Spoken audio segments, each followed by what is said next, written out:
Alright, this is just a tutorial on how to use screencastOmatic. So you just go to this website right here, and then you have to, I've already downloaded it, but it's right in here.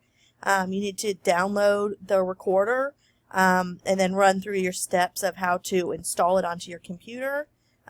You'll see a red line, I wish you guys could see that, or a black dotted line, and that'll show you exactly what's in your screen.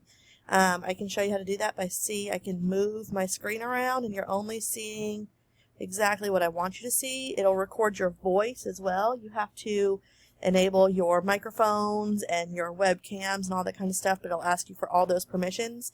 After that, you will have over here in your left corner, after you've installed everything, there'll be some options. It's a big black box, and you just really click the options. You can see this right here. I'm trying to move it around for you guys a little bit, but there it is. Here's your options that you have. You can use your screen, your webcam, or both. This is what your box will look like I was telling you about the dotted lines right there. And then you just hit the record button.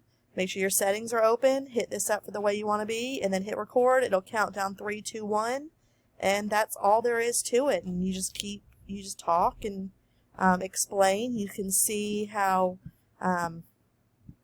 wherever my cursor goes, it kind of highlights that for you. This is a screen recorder.